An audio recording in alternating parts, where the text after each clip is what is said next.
મહત્વના સમાચારોથી કરીએ દિવસની શરૂઆત। મહત્વપૂર્ણ સમાચાર આવી રહ્યા છે સુરેન્દ્રનગરથી।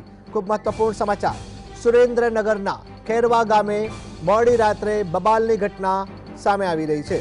ગઈકાલે રાતની વાત કરવામાં આવે તો ખેરવા ગામે બુટલેગરે નશાની હાલતમાં ગ્રામજનો ઉપર હુમલો કર્યો હોવાનો અહેવાલ સામે આવી રહ્યો છે।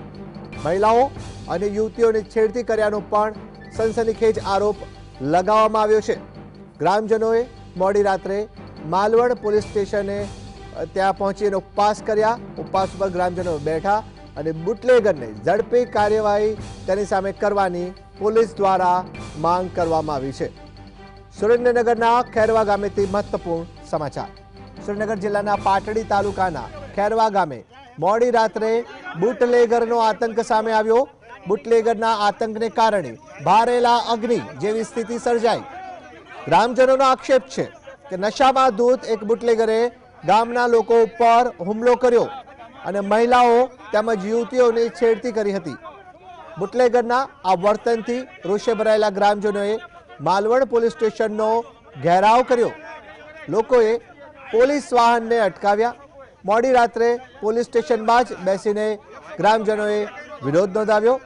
દ્રશ્યમાં સ્પષ્ટપણે જોઈ શકાય છે ભારેલા અગ્નિ જેવી સ્થિતિનું નિર્માણ થયું છે ને ગ્રામજનો હવે બુટલેગર સામે આક્રોશ પોલીસ સમક્ષ વ્યક્ત કરી રહ્યા છે ને જેને લઈને ના છૂટકે ગ્રામજનોએ પોલીસ સ્ટેશનમાં જ ઉપવાસ હડતાલ કરવાનો વારો આવ્યો। ગ્રામજનોની ઉગ્ર માંગ છે કે લુખ્ખા તત્વોને તાત્કાલિક ઝડપી લઈ કડક કાર્યવાહી કરવામાં આવે। છેડતી અને હુમલાના ગંભીર આક્ષેપ બાદ પોલીસ કાફલો ઘટના સ્થળે પહોંચ્યો અને સઘન તપાસ હાથ ધરી છે। વધુ જાણકારી માટે ફોન લાઈન પર જોડાયા છે સંવાદદાતા ફઝલ। જે ફઝલ જણાવશો, સુરેન્દ્રનગરના ખેરવા ગામે જે બબાલ રાત્રે થઈ ઘટના સામે આવી રહી છે, બુટલેગરનો આતંક છે, ગ્રામજનો પર કહી શકાશે કે મારપીટનો આરોપ બુટલેગરે માર્યા હોવાનો આરોપ છે, છેડતી કર્યાનો આરોપ લગાવવામાં આવ્યો છે। ના છૂટકે ગ્રામજનો એ હદે ત્રસ્ત થઈ ગયા। કાયદો અને સુરક્ષાની વ્યવસ્થા, કાયદો અને વ્યવસ્થાની સ્થિતિ જે છે તેની સામે સવાલ પેદા થઈ રહ્યા છે। શું છે વધુ જાણકારી? ખાસ કરીને સુરેન્દ્રનગર જિલ્લામાં કાયદો અને વ્યવસ્થાની પરિસ્થિતિ છે તે સતત કથળતી જઈ રહી છે, ત્યારે સુરેન્દ્રનગર જિલ્લામાં હવે બુટલેગરો પણ બેફામ બન્યા છે। સુરેન્દ્રનગર જિલ્લાના પાટડી તાલુકાનું ખેરવા ગામ માં જે મોડી રાત્રે બબાલની ઘટના છે તે સામે આવી છે। ખાસ કરીને ગામના નામચીન બુટલેગર દ્વારા નશાની હાલતમાં ગામમાં પ્રવેશ કરી અને 3 થી 4 મહિલાઓને માર મારવામાં આવ્યો છે અને છેડતી કર્યા હોવાના આરોપ સાથે જે ગ્રામજનો છે તે માલવણ પોલીસ સ્ટેશન ખાતે દોડી ગયા હતા અને ત્યાં પોલીસ અધિકારીઓને મળી અને જે આ બુટલેગર છે તેની સામે કડક પગલાંની માંગ કરવામાં આવી હતી, પરંતુ પોલીસ દ્વારા કોઈ પણ પ્રકારની કાર્યવાહી ન કરવામાં આવતા જે ગ્રામજનો છે તે માલવણ પોલીસ સ્ટેશનમાં જ ઉપવાસ ઉપર ઉતરી ગયા હતા અને માંગણી કરવામાં આવી હતી કે પહેલા બુટલેગરની અટકાયત કરવામાં આવે અને તેની સામે ફરિયાદ દાખલ કરી અને કડક પગલાં ભરવામાં આવે। બુટલેગર નશાની હાલતમાં હોવાનું ગ્રામજનો દ્વારા જણાવવામાં આવ્યું છે। મહિલાઓ અને જે યુવતીઓ છે તેની છેડતીનો આરોપ પણ લાગ્યો છે, ત્યારે મોડી રાત્રે local crime branch, SOG police અને સ્થાનિક પોલીસ દોડી ગઈ હતી અને આ જે બુટલેગર છે તેને ઝડપી પાડવા અંગેની કવાયત છે તે શરૂ કરવામાં આવી હતી। એક તરફ સુરેન્દ્રનગર જિલ્લામાં દારૂબંધી હોવાનો જે પોલીસ દ્વારા એક દાવાઓ કરવામાં આવતા હોય છે, પરંતુ આ દાવાઓ છે તે પોકળ સાબિત થતા હોય તે પ્રકારનો ઘાત છે તે સર્જાઈ જવા પામ્યો છે। હુમલો કરી અને મહિલાઓની છેડતી કર્યાના આરોપ બાદ જે બુટલેગર છે તે ભૂગર્ભમાં ઉતરી જવા પામ્યો છે।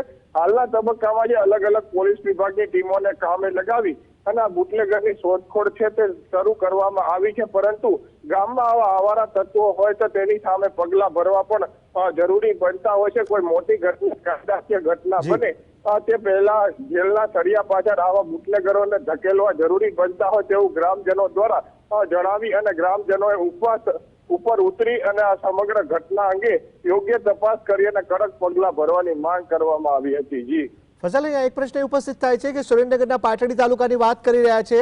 પાટડી તાલુકામાં અગાઉ પણ આવી ઘટનાઓ બુટલેગરના ત્રાસની અગાઉ પણ બનવા પામી હતી, વધુ એક ઘટનાનો ઉમેરો થવા પામ્યો છે।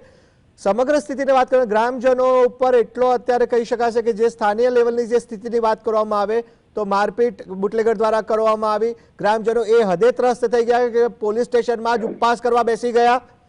કાયદો અને વ્યવસ્થાની સ્થિતિને ફરીથી એ જ વાત કરવામાં આવે છે। એક બાજુ દારૂબંધીની વાતો કરવામાં આવે છે, બીજી બાજુ બુટલેગરોનો આતંક સામે આવી રહી છે। સ્થાનિક પોલીસ શું કરી રહી છે, આ સૌથી મોટો સવાલ. સુરેન્દ્રનગર જિલ્લાનો સૌથી વધુ દારૂ અને જે દેશી દારૂ બનાવવાની ભઠ્ઠીઓ હોય છે તે પાટડી તાલુકામાં ધમધમતી હોય છે. જો કે તાજેતરમાં જે સુરેન્દ્રનગર જિલ્લાની પાટડી પોલીસ છે તે સૂતી ઝડપાઈ છે અને એસએમસી દ્વારા 1.66 કરોડનો દારૂ ઝડપી પાડવામાં આવ્યો છે. પોલીસ જે પાટડી પોલીસ છે તે પોતાની કામગીરીને લઈને વારંવાર વિવાદોમાં પણ આવી રહી છે. પહેલા વેલાવડા ગામે આ પ્રકારની ઘટના બની હતી કે દારૂના દરોડા દરમિયાન પોલીસ અને જે બુટલેગરો છે અને જે બુટલેગરોના સાગરીતો છે તેની વચ્ચે ઘર્ષણ થયું હતું અને હવે ફરી એક વખત સુરેન્દ્રનગર જિલ્લાના ખેરવા ગામે જે બુટલેગર છે તેનો આતંક સામે આવ્યો છે.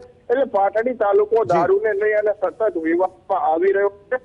ત્યારે આગામી દિવસોમાં જે પાટડી તાલુકામાં કડક પોલીસ અધિકારીઓની નિમણૂકો કરવામાં આવે અને આ સમગ્ર જે ગેરકાયદેસર પ્રવૃત્તિઓ ચાલી રહી છે તે અટકાવવા અંગેનો પ્રયાસ કરવામાં આવે તેવી પાટડી તાલુકાના લોકોની પણ માંગ છે. કારણ કે જે દારૂના નશામાં રાત્રિ દરમિયાન જ આ પ્રકારની ઘટનાઓ બનતી હોય છે ત્યારે અહીંથી Surendranagar local crime branch, SOG police, DYSP સહિતના અધિકારીઓને ત્યાં દોડી જવું પડે છે અને પછી ત્યારબાદ આ મામલો શાંત પાડવાના પ્રયાસો કરવામાં આવતા હોય છે. ત્યારે આજે પાટડી તાલુકામાં ચાલતી ગેરકાયદેસર પ્રવૃત્તિઓ છે તે અટકાવવા માટે આ જે માલવણ પોલીસ સ્ટેશન હોય, ગજાણા પોલીસ સ્ટેશન હોય કે પછી દસાડા પોલીસ સ્ટેશન હોય, આ 4 પોલીસ સ્ટેશનોમાં કડક પીઆઈની નિમણૂક કરવામાં આવે તો જ આ બધી પ્રવૃત્તિઓ અટકી શકે તેવી પરિસ્થિતિ છે. નહીંતર આ બધા પ્રકરણો શરૂ જ રહેવાના છે તે પ્રકારનો અંદાજ પણ હાલ ગ્રામજનોએ વ્યક્ત કર્યો છે. જી ફઝલ, આપ જોડાયા, આપનો આભાર. તો સુરેન્દ્રનગરના પાટડી તાલુકાના આ ગામે આ વિવાદ સામે આવ્યો, જેને લઈને હવે આગામી સમયમાં સમગ્ર ચિત્ર સ્પષ્ટ થશે.